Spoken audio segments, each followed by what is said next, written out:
protection and protecting dreamers, those who with temporary protective status, and farm workers, who all are part of the fabric of our nation. But congressional Republicans have refused to consider my comprehensive plan. And they rejected my recent request for an additional $3.5 billion to secure the border and funds for 2,000 new asylum personnel, another asylum officers and personnel, and 100 new immigration judges, so people don't have to wait years to get their claims adjudicated, which they have a right to make a claim legally. And the failure to pass and fund this comprehensive plan has increased the challenges that we're seeing at our southwest border. No one knows this better than the Vice President. And to truly understand what's happening there, it's important to step back and see the bigger picture here. You know, I know it's hard to see, but because our politics has been so divisive, you know it's getting much better, you've all observed, but it's been so darn divisive that it clouds the picture. I mean, it clouds the picture. But let me explain what I'm going to do, and as clearly and plainly as I can. I know it's a complicated issue. I don't want to pretend there's anything easy about it. People come to America for a whole lot of different reasons, to seek new opportunity in what is the strongest economy in the world. This does not sound like Old Man Walter at all. Oppression, you know, to the freest nation in the world. They chase their own American dream in the greatest nation in the world. And the story of America is the story of so many of your families, including mine, going back to the mid-1800s from Ireland. Now, there are a number of ways to immigrate to America legally under our existing laws. For example, an American citizen can sponsor an immediate family member from another country. An American company can sponsor an employee from another country. There are visas for students to study in our colleges and other special categories. And regardless of the legal pathway they process them to require everyone be involved in following the law. That's the notion. There are laws to get here legally. That includes another legal way for someone to come to America by seeking asylum because they're fleeing persecution, like a lot of our ancestors did as well. And for many people, that's what's happening at our southwest border now. Over the past several years, thousands of people have been fleeing from Central and South America and the Caribbean countries ruled by oppressive dictators, including Cuba, Nicaragua, Venezuela, and escaping gang violence, which has the same impact, in Haiti. Currently, these four countries account for most of the people traveling into Mexico to start a new life by getting to the American border and trying to cross. But instead of safe and orderly process at the border, we have a patchwork system that simply doesn't work as it should. We don't have enough asylum officers or personnel to determine whether people qualify for asylum. There's a standard by which you have to meet. We don't have enough immigration judges, to adjudicate the claims of immigrants. In fact, the previous administration used a rule called Title 42 to deal with the pandemic, to rapidly expel people who crossed the border. It was a design. It almost looks like a voiceover. To expel people at the border. People turned away under Title 42, and they're not barred. Like who? I didn't see anyone get turned away. They try again. Well, you know, they can and they do try to re-enter the United States again and again, which makes the problem at the border even worse. And under the United States Supreme Court decision, a case on Title 42 later this year, my administration will make a decision, finally, what to do about Title 42. In the meantime, my administration will continue to use that authority as the Supreme Court has required. And until Congress passes the funds, a comprehensive immigration plan to fix the system completely, my administration is going to work to make things better at the border using the tools that we have available to us now. Today, my administration is taking several steps to stiffen enforcement for those who try to come without a legal right to stay, and to put in place a faster process, I emphasize a faster process, to decide a claim of asylum. Someone says, I'm coming because I'm escaping oppression. Well, there's got to be a way to determine that much quicker for people who are credibly seeking protection from persecution. Secretary of Homeland Security Mayorkas will detail these actions very shortly after I finish.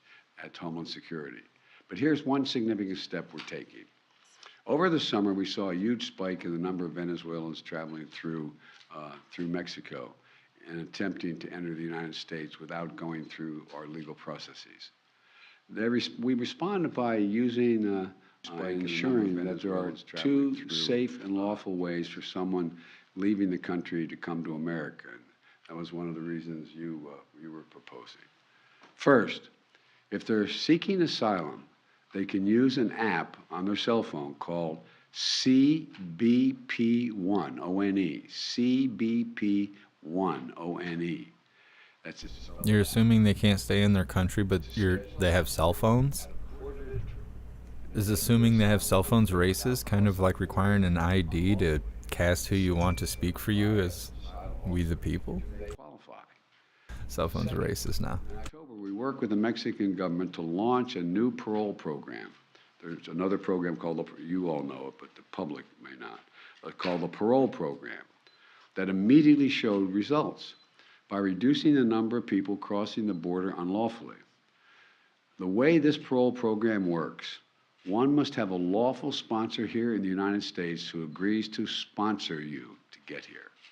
Then that person has to undergo rigorous background checks and apply from outside the United States and not cross the border illegally in the meantime. If they apply and their application is approved, they can use the same app, the CBP1 app, to present at a port of entry and be able to work in the United States legally for 2 years. That's the process. But if their application is denied, or if they attempt to cross into the United States unlawfully, they'll be returned back to Mexico and will not be eligible for this program after that. So so making the program available, if they apply and they do it properly, fine. If they don't apply and they try to come through, they're not going to have an opportunity to deal with the program. This new process is orderly, it's safe, and it's humane, and it works. Since we created the new program, the number of Venezuelans trying to enter America without going through a legal process has dropped dramatically, from about 1,100 per day to less than 250 per day on average. That's several hundred people on average every single day who are not crossing into America illegally. Today, I'm announcing that my administration is going to expand the parole program for people not only from Venezuela, but from Cuba, Nicaragua, and Haiti. Again, these four countries, Venezuela, Cuba, Nicaragua, and Haiti, these four countries account for most of the people now traveling into Mexico to try to start a new life by crossing the border into the United States of America on the southwest border. We anticipate this action is going to substantially reduce the number of people attempting to cross our southwest border without going through a legal process. In fact, today, I'm announcing that Mexico has agreed to allow to return up to 30,000 persons per month who try, get caught, and get sent back from those four countries, who are apprehended while attempting to unlawfully cross the border, the southwest border. My message is this: if you're trying to leave Cuba, Nicaragua, or Haiti, or have agreed to begin a journey to America, do not just show up at the border. Stay where you are and apply legally from there. Starting today, if you don't apply through the legal process, you will not be eligible. Stay where you are. All right, he said it. We didn't say it, he said it, okay? In the United States of America, number one. And you need to undergo a rigorous background check, number two. If your application is approved and you show up at a U.S. airport or when and where directed, excuse me, you have access. But if your application is denied or you attempt to cross into the United States unlawfully, you will not be allowed to enter. Look, we should all recognize that as long as America is the land of freedom and opportunity, people are going to try to come here. And that's what many of our ancestors did. And it's no surprise that it's happening again today. We can't stop people from making the journey, but we can require them to come here, that they come here in an orderly way under U.S. law. And let me say it again. The actions we're announcing today will make things better, will make Like there wasn't a legal way to come here already. He just invented it. It just happened right here, right now. Never was there ever a legal way to come here until old man Walter showed up. enacts and funds a more comprehensive immigration plan that I proposed on day one. Until Congress has acted, I can act. He just chuckled. He's laughing at his own nonsense. Last year, I brought together 20 leaders, many of you were there, and from the Western Hemisphere, heads of state, to stabilize the flow of immigration, to expand pathways to immigration, and to manage the border humanely. The leaders of the hemisphere built on those efforts that I led when I was vice president to expand economic assistance to nations in North Central America, so people here can can improve their economic prospects at home instead of having to leave for the United States. Most people would much rather stay in the country they are if they can feed their families, be safe, send their kids to school, and have opportunity. It's not like people, you've heard me say it before, it's not like people are sitting around a table and somewhere in Central America and say, I got a great idea. Let's sell everything we have. Let's give it to a coyote, a smuggler. They'll take us on a harrowing journey for thousands of miles to get to the United States. Then we're going to legally cross the border. They're going to drop us in a desert, and we're faced where we don't speak the language. Won't that be fun? I'm not being facetious. Well, President Harris led this effort to make things better in the countries from which they are leaving. And thanks to her leadership, she's been able to generate more than $3.2 billion from the private sector to create jobs and opportunities in El Salvador, Honduras, and Guatemala. Tell people stay in their own countries, home countries, where it'll be safer and they have some opportunities. We've also set up a joint patrols and law enforcement with Mexico and Guatemala that share real-time information on locations that smugglers are using to convince migrant groups to cross illegally. That's what they're doing. They're out recruiting. They're taking all the savings or anything they have to take them on an incredibly dangerous journey. We embedded our Border Patrol officers with Mexican patrols to detect and raid human smuggling operations. Thus far, there had more than 7,000 arrests of human smugglers in the last 6 months. 7,000. That's not just human smuggling at the border. We're focused on cracking down on drug smuggling, which is a serious and deadly problem, and I made a promise we would try this. My administration has allocated record funding that added hundreds of additional Border Patrol agents and installed new cutting-edge technologies to be able to use effectively, like an X-ray machine, detailed to be able to look through these large containers to determine what's in the container and at the border. For example, since August of last year, Custom and Border Patrol have seized more than 20,000 pounds of deadly fentanyl. That's enough to kill as many as 1,000 people in this country. 20,000 pounds of fentanyl. It's a killer. It's a flat killer. And next week, I'm going to travel to Mexico, where I'm going to meet with President Lopez Obrador. We have a big agenda that ranges from the climate crisis to economic development and other issues. But one important part of that agenda is strengthening our border between our nations.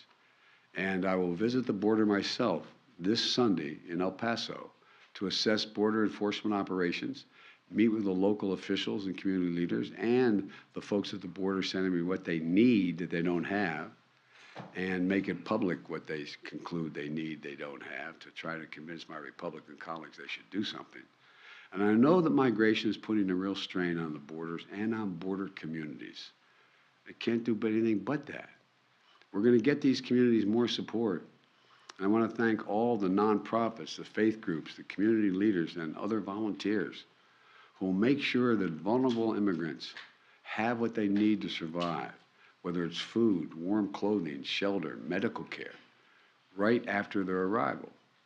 These religious and civic groups represent our nation's generosity, the best of our country. And they really do. They really do. And they're a powerful rebuke to the hostility and even the hate which many people face when they arrive here legally. So let me close with this. Our problems at the border didn't arise overnight and they're not going to be solved overnight. It's a difficult problem. It's clear that immigration is a political issue that extreme Republicans are always going to run on. But now they have a choice. They can keep using immigration to try to score At least somebody was doing something with them coming in. They can help solve the problem and come together to fix the broken system. It's always somebody else's fault. For the holidays, some Democrats and Republicans, a few of them, got together, both sides up in the Senate, and decided they were going to put together a comprehensive plan on immigration. But the Republican leadership and other Republicans, I don't know exactly who did it, rebuked it and rejected it out of hand. It broke up. Just like they rejected my plan 2 years ago. Just like they rejected my recent request for an additional $3.5 billion to secure and manage the border with more holding facilities, better transportation, additional funding for 2,000 new asylum officers and personnel, 100 new immigration judges to more rapidly adjudicate for people when they come here, and how much, and so much more.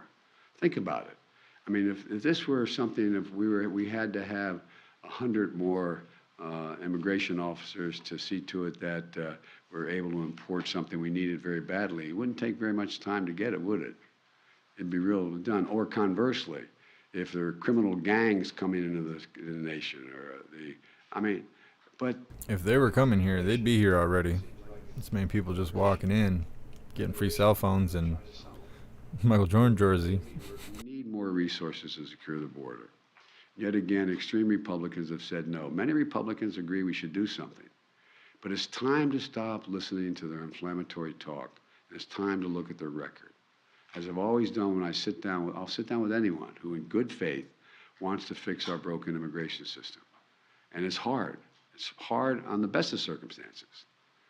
But if the most extreme Republicans continue to demagogue this issue and reject solutions, I'm left with only one choice: to act on my own, do as much as I can on my own to try to change the atmosphere. Immigration reform used to be a bipartisan issue. We can make it that way again. It's not only the right thing to do, it's economically a smart thing to do. That's why immigration reform is supported by everyone. Think of this now. I want to remind the public. Immigration reform is supported by the American labor movement, unions. It's supported by religious leaders. It's supported by the U.S. Chamber of Commerce. It's like the face is the same, but it's being used differently than what we're used to. We can do all this while keeping lit the torch of liberty that has led generations of immigrants to America. Everyone in the chat is saying he does not sound the same to me. He doesn't speak the same. He doesn't speak on the same pace. It's not the same tone. Look, the same catchphrases don't sound the same. We can do anything if we do it together. I don't know who this is. We say it also many times. God bless you all. May God protect our troops. I'm going to stop here, and in a few minutes, literally a few minutes, Secretary Mayorkas and I have been coordinating. He's going to be speaking in much greater detail, and we'll take questions at the Department of Homeland Security headquarters. So I want to thank you for your time, and this is going to be this is a hard one to deal with, but we have to deal with it. I mean, look, the pages have words on them. That migration is a human right. Activists say that it is. What's your take? Well, I think it is a human right if your family's being persecuted, if you're being dealt with in a way. I mean, like I thought it was a human right for, Jews in Germany to be able to go to escape and get help where they could. But the other side of this is there's also the people in this country have basic rights that are here, basic fundamental rights to assure that people are coming, have been checked out, they're not criminals, they're not problem. I still hear that accent that I was hearing yesterday when he was speaking from Kentucky. Think about it. He's almost got like a New York accent that he's like trying to hide or something. I'd rather live in than here. No, I mean it sincerely. I think about this, and I think this is sometimes the team looks at me like maybe I'm out of my mind here, but all kidding aside, if you just said tomorrow, all right, for the next year you can move to any country you want without any questions, how many people do you think are going to leave the United States? And I can name any of the 100. He almost has like a Johnny Cash kind of accent. Willing to leave. Just developed in the last 2 days. There's a rationale. There has to be an orderly process and a rationale to it. But it is And there's other ways we can deal with this, as I said. You may remember, I don't think you're old enough to have been doing it when I was doing it as a senator, when I came up with a proposal to have billions of dollars of funding for the Central America to keep people where they are. Remember, we were putting, and it was very, very precise. For example, if the country was in economic difficulty, and most of them are because of climate and other things, and we say, okay, well, they have a problem. Well, guess what? They don't have lighting in their town squares. They can't assure the safety of people walking the streets. Well, if their leader asked for money, we made them sign a proposal that they're going to do lighting in the town squares, what they're going to do, exactly what they're going to do. We checked it out, we put it in, and it began to work. Or hospitals. We have hospitals that don't function because they don't have the following. Well, one of the reasons people will stay is if you've improved the hospital. We were doing that. And the thing that I'm so presumptuous to say proud of the Vice President, she went beyond the United States and contributors to try to get the rest of the world to say, look, this makes sense. And, she got commitments of 3.5, is it? $3.2 billion. And so there's a lot to be done. And think about it, even back in days when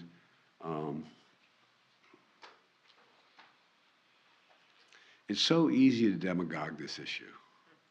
It's so easy to demagogue it. And you hear, a number of our friends, the MAGA Republicans, talking about, they don't even want me speaking English anymore. They want me speaking da-da-da. They're gonna take over my community, my native, they, whoever they are at the time. Well, that's what a lot of folks went through when they got here, going all the way back to the 1800s. It's not new. It's part of it's human nature and fear, but there's got to be an orderly way.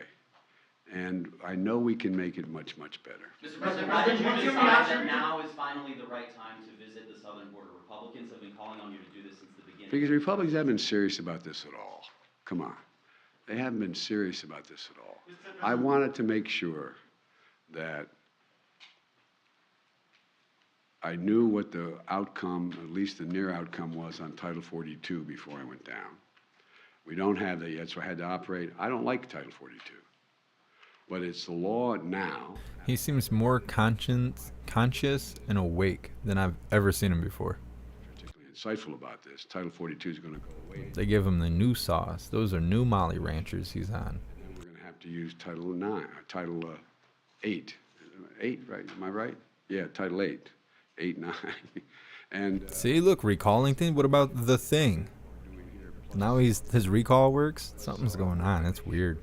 Rational way in which we could begin to announce it, but I couldn't wait once the Supreme Court ruled that they're not going to make the final decision on Title 42 for some time, and for another, who knows, probably not till June, in that range, although I don't know that for a fact, to be able to lay this out. But look, Mayorkas is waiting to impress you all. All kidding aside. How about Ukraine? How about Ukraine, sir? Are you concerned about the fact that requiring an airline ticket could prejudice or sort of lean it toward wealthier migrants and yes. Make it harder for poorer migrants? Yeah, but there's also ways to get to ports of entry along the border as well. I'm sorry. Okay. So the ceasefire proposed by President Putin in Ukraine for the Orthodox Christmas on January 6th, 7th, have you heard about that? Do you have a reaction to whether it's... I'm reluctant to respond to anything Putin says. I found it interesting. He was ready to bomb hospitals and nurseries and churches, and on the 25th and New Year's, and I mean, I think he's trying to find some oxygen. Thank you so Sir, much. are you still monitoring the speaker's race? Are you still watching the speaker's race? I'm following with great. How can I say it? Attention. Mr. President, have you decided what... Thank you very much. Thank you. Thank you, folks.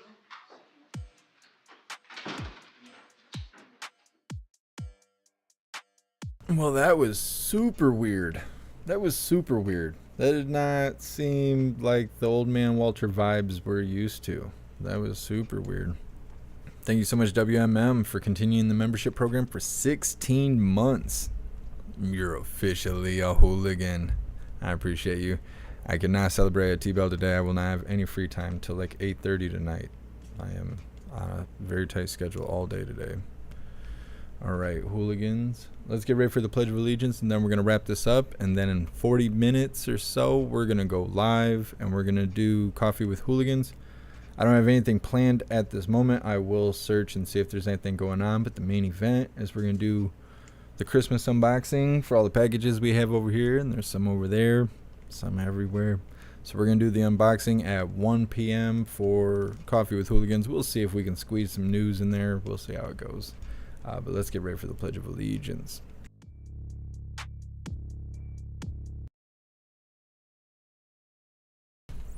All right, please join me for the Pledge of Allegiance. I pledge allegiance to the flag of the United States of America and to the republic for which it stands, one nation, under God, indivisible, with liberty and justice for all.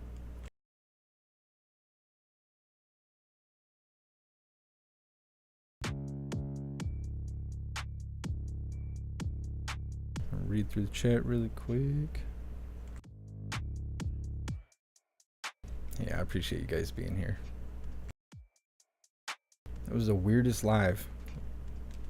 It was weird because it was like, are they trying to make it so we can't make fun of old man Walter anymore?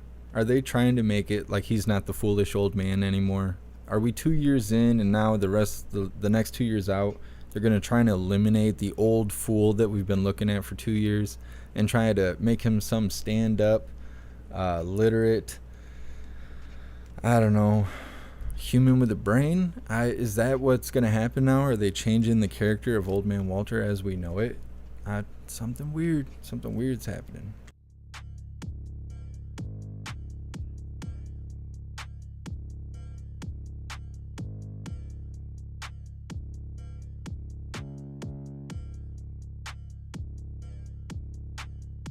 Alright, hooligans. Well, that's that for now. Till 1 o'clock. Where's my little speech at? Alright, everyone. Please find the Linktree link. On the Linktree, you can find the link for Gilded. Gilded is free. It's the best way to receive notifications for when and where we go live. Every single time we go live, no matter where we go live, you will also receive notifications for important events or anything special going on. There's a news board on Gilded to keep you up to date with everything going on around the world, and there's tons and tons of hooligans for you to hang out with every day, all day. Also on the Linktree list, you can find the merch store link. If you would like to grab merch, we have shirts, hoodies, stickers. Everything is presented in black and white, but comes in many colors. So whatever you're looking at, if you select it, you should be able to select colors and whatnot, see what all we have. You can also find the links to send donations if you would like to support what I do. There's an Amazon wish list if you would like to send me stuff. Anything you purchase off the wish list will automatically be sent to me, which is how I got this stack of items here. It's the least hassle way to send me stuff. And there's links to join the membership program on any platform you hang out, whether it's a live platform or one of the communities. You can find any of those membership program links on the Linktree. All right, hooligans, that's my spiel. I appreciate you guys. I will see you at 1 o'clock for the Christmas unboxing. Big shout out to everyone that made donations, joined the membership program, or purchased any merch. I appreciate all of you, and I would not be able to do this without you. So thank you guys so much for all your support. I'll see you on the next live. Until then, stand tall, shine bright, and that's a wrap.